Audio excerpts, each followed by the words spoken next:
അതായത് ഇവിടെ നരേന്ദ്രമോദിയാണ് സ്ഥാനാർത്ഥിയെങ്കിൽ മറുഭാഗത്ത് ഇന്ത്യ മുന്നണിയിൽ മത്സരിക്കുമ്പോൾ എങ്ങനെ വേണമെന്നതിനെക്കുറിച്ചൊക്കെ CPIക്ക് കൃത്യമായ നിലപാടുണ്ടല്ലോ. അതുകൂടി ചേർത്തുകൊണ്ടാണോ TN പ്രതാപൻ പറഞ്ഞത് കോൺഗ്രസും BJPയും തമ്മിലാണ് തൃശ്ശൂരിൽ മത്സരമെന്ന്? അത് പ്രതാപന് നന്നായിട്ട് അറിയാവുന്ന വസ്തുതകളാണ്. പ്രതാപൻ തൻ്റെ സ്ഥാനാർത്ഥിത്വം ഉറപ്പിക്കാനും വിജയിക്കാനും വേണ്ടിയിട്ടുള്ള ശ്രമത്തിലാണ്. ഇന്ത്യ മുന്നണിയെക്കുറിച്ചാണ് എനിക്ക് പറയാനുള്ളത്. ഇന്ത്യ മുന്നണിയുടെ പ്രവർത്തനം നമ്മുടെ രാജ്യത്ത് ഉടനീളം നടക്കുമ്പോൾ ഇവിടെ കോൺഗ്രസ് ഒരു സ്വതന്ത്ര പരമാധികാര റിപ്പബ്ലിക്കായിട്ട് മാറാനാണ് ശ്രമിക്കുന്നത്. അത് ജനങ്ങൾ തിരിച്ചറിഞ്ഞിട്ടുണ്ട്.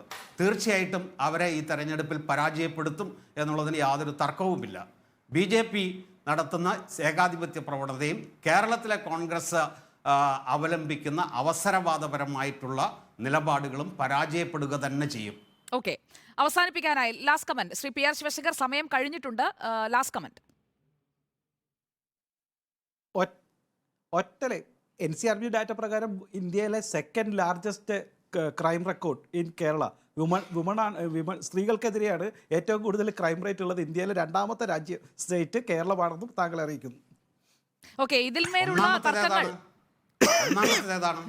ഒന്നിനെ കുറിച്ച് പറയില്ല, രണ്ടിനെ കുറിച്ചേ പറയൂ.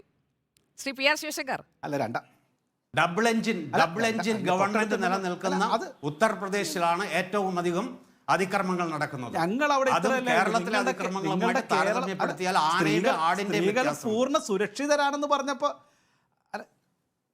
അല്ല അവിടെ ഞങ്ങൾ സമ്മതിക്കും. BJPയുടെ സ്റ്റേറ്റ് ഉണ്ടാവും. പക്ഷേ താങ്കളുടെ കേരളം വർഷങ്ങളായി കേരളം എന്ന് പറഞ്ഞപ്പോൾ സെക്കൻഡ് ആയി എന്ന് ഞാൻ പറഞ്ഞുള്ളൂ. UP പോലുള്ള വലിയ സംസ്ഥാനത്ത് ഇതുവരെയുള്ള ക്രൈം റേറ്റേക്കാൾ കമ്പാരിറ്റീവ്ലി കുറവാണ്.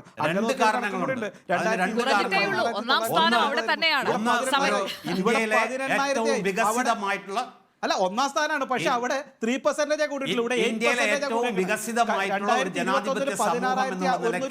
കേസുകൾ റെക്കോർഡ് ചെയ്യുന്നതിൽ രജിസ്റ്റർ ചെയ്യുന്നതിൽ ഒന്നാം സ്ഥാനം.